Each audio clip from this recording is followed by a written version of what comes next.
Boa noite, meu nome é Danúbia, eu sou aluna do mestrado em Ciências de Materiais pela UFMT Campus Araguaia. Estou participando da Semana Virtual de Química, apresentando o seguinte trabalho: caracterização e avaliação do potencial tóxico dos N-heterociclos benzoato de 8-quinolinila e N8-quilolinilbenzamida. Estes são os demais integrantes deste trabalho. A síntese orgânica consiste na construção de moléculas orgânicas mais complexas a partir de moléculas orgânicas menos complexas, buscando uma estrutura específica. Tanto na área acadêmica como na indústria, faz-se necessário o conhecimento prévio da toxicidade das substâncias a serem manipuladas, a fim de garantir segurança tanto para o operador como para o meio. Mas o que é toxicidade? Uma substância considerada tóxica se provocar danos a um sistema biológico. Então, é de suma importância um conhecimento prévio do potencial tóxico das substâncias manipuladas, sejam elas substâncias precursoras ou o nosso produto final. Então, existe uma grande preocupação dos pesquisadores em utilizar substâncias menos tóxicas e que não comprometam a eficácia da função. Essa preocupação ela está relacionada com os princípios de química verde, onde um dos pontos é a seleção de substâncias, reagentes, menos tóxicos, visto que nas síntese, nas reações químicas, há a formação de subprodutos e eles podem ser resíduos poluentes. Também há uma preocupação em evitar possíveis acidentes químicos. Mas como que a gente pode fazer essa avaliação do potencial tóxico?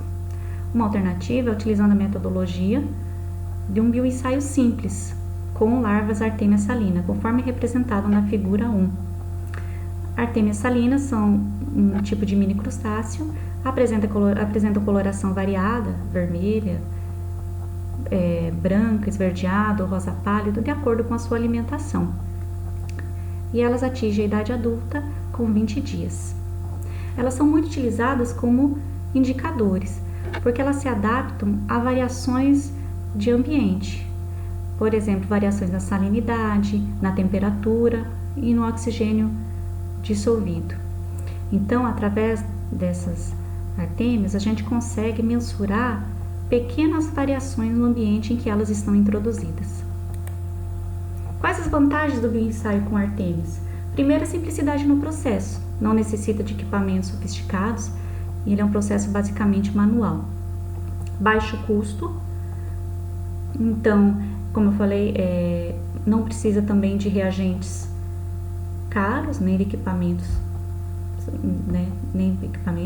todos os equipamentos são disponíveis no laboratório, como também as vidrarias, né? Então, é possível realizar em qualquer laboratório. E rapidez dos ensaios. A partir do momento que é feita a experimentação, o resultado sai em pouco tempo. Os bioensaios são muito utilizados na análise de toxicidade em geral, como, por exemplo, na análise de extrato de plantas, né, plantas medicinais. Também ele é muito utilizado na farmacologia, como na análise de toxicidade de novas substâncias ou de substâncias desconhecidas, como precursor em análise de testes in vitro, né, porque ele analisa o potencial das substâncias com base nas respostas biológicas das artêmias.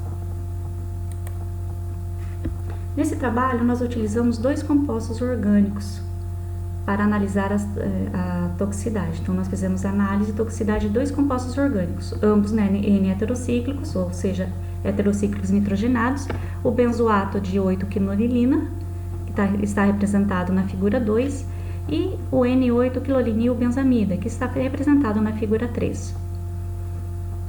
Nós utilizamos heterocíclicos nitrogenados.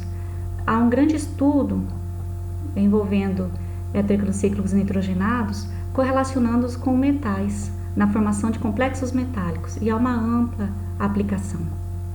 Observem que ambos são heterocíclicos nitrogenados, pois eles possuem um nitrogênio ligado ao anel aromático, presente, né, no anel aromático. Só que eles divergem no grupo funcional. Aqui nós temos um éster e aqui nós temos uma amida. Como que foi realizada a metodologia? Os ensaios seguiram a referência de Meyer com algumas modificações. Inicialmente, os ovos da larva salina, Artemia salina, foram colocados em uma solução aquosa de sal, conforme representado na figura 4. Nós temos o becker com a solução e os ovos nessa solução. Esse becker foi coberto e foram feitas algumas perfurações para que ocorra essa aeração. Em seguida, conforme a figura 5, esse becker foi colocado sob iluminação constante, uma lâmpada de 40 watts, com temperaturas entre 37 e 38 graus, e foi mantido esse aparato por 48 horas. Ao mesmo tempo, foram preparadas soluções das duas amostras que serão analisadas, os dois compostos orgânicos, dissolvendo uma pequena quantidade em etanol. Esses foram pipetados alguns volumes e transferidos para tubos de ensaio. Esses tubos de ensaios foram colocados em beckers e foram colocados na estufa por também 48 horas até a evaporação do solvente. Passado esse período, a gente iniciou a contagem do número de larvas vivas. Para isso, claro, a gente teve que esperar a eclosão dos ovos e que as larvas tivessem um tamanho apropriado para que a gente pudesse fazer o manuseio, sendo que elas são bem pequenas, né? Então, foi-se necessário também a ajuda de lupa, assim também como da lanterna do celular para conseguir visualizar bem as artêmias, visto que a gente observa as sombras dela devido à luz refletida. Então, a gente começou a contagem das larvas. Nós colocamos 10 larvas em cada tubo de ensaio, ressaltando que nós fizemos esse trabalho em triplicata. E também nós fizemos um tubo de ensaio controle, onde a gente colocou apenas as larvas e completou com a solução salina, assim como os demais, até uma quantidade em torno de 5 ml. Depois, nós retornamos esses tubos de ensaio para a estufa, somente para armazenamento, não houve aquecimento, e aguardamos por mais 24 horas. A partir daí, nós, no dia seguinte, passadas 24 horas, nós fizemos a contagem das larvas vivas. E a partir dessa contagem, a gente calculou a concentração letal média, CL50. O que é CL50? É definida como a concentração de uma substância que causa a mortalidade de 50% de um grupo de organismos num determinado tempo de exposição, geralmente de 24 horas a 96 horas. No nosso caso, foram 24 horas. Então, a partir dos resultados e do programa específico, a gente pôde montar os gráficos. Aqui nós temos na figura 8 o gráfico do benzoato de 8-quilolinila e na figura 9 o gráfico do N8-quilolinilbenzamida. Nós podemos observar que os gráficos contêm a concentração pelas artêmias mortas. O benzoato de 8-quinolinila, nós observamos que houve um aumento na quantidade de artêmias mortas conforme aumentou a concentração. Foi um aumento significativo. Já no N8-quilolinilbenzamida, dentro de uma determinada concentração, manteve-se constante o número de artêmias mortas. Esse cálculo de concentração ele é muito utilizado também em testes de toxicidade de água, entre outros. O CL50. E também nós obtivemos valores através de cálculos estatísticos do CL50, conforme mencionado na tabela 1.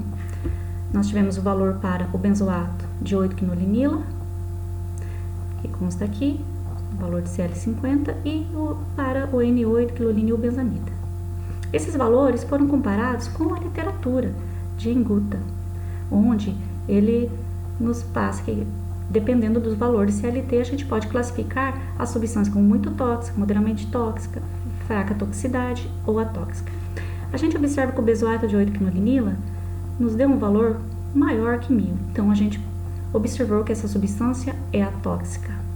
Já o N8-quilolinilbenzamida nos deu um valor abaixo de 100, então nós obtivemos que essa substância é muito tóxica.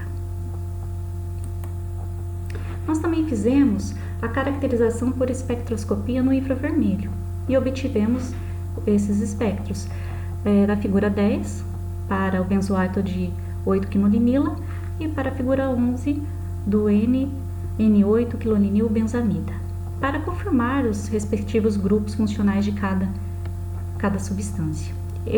Os valores de estiramentos, principais estiramentos, foram transferidos aqui para a tabela 3, onde nós temos para o benzoato de 8-quilolinila os valores de estiramentos no infravermelho da carbonila, com a confirmação desse grupo carbonila, confirmando que realmente trata-se de um éster. E nós temos o N8-quilolinilbenzamida, onde nós temos o nitrogênio ligado ao hidrogênio, característico da amida, juntamente com o grupo carbonila, também confirmando que essa substância pertence ao grupo amida. E é claro que a confirmação final vem comparando esses valores com a literatura. Os valores encontrados estão dentro dispostos na literatura. O que nós podemos concluir? Que as avaliações do potencial tóxico das amostras classificaram a amida, N8-quilolinilbenzamida, como uma substância de significante efeito tóxico. Já o éster benzoato de 8-quinolinila como atóxica, possibilitando sim o uso seguro dessa última. Os dados obtidos do infravermelho confirmaram a presença dos grupos funcionais éster e amida para as amostras analisadas. Então, faz-se necessária a análise de mais substâncias pertencentes aos mesmos grupos, para que assim a gente consiga, nos próximos trabalhos, relacionar os grupos orgânicos, ésteres e amidas, os grupos funcionais, com a toxicidade. Aqui estão nossas referências, os nossos agradecimentos à Universidade Federal do Mato Grosso, à CAPES e aos laboratórios de pesquisa. E muito obrigada também a todos que assistiram a essa apresentação.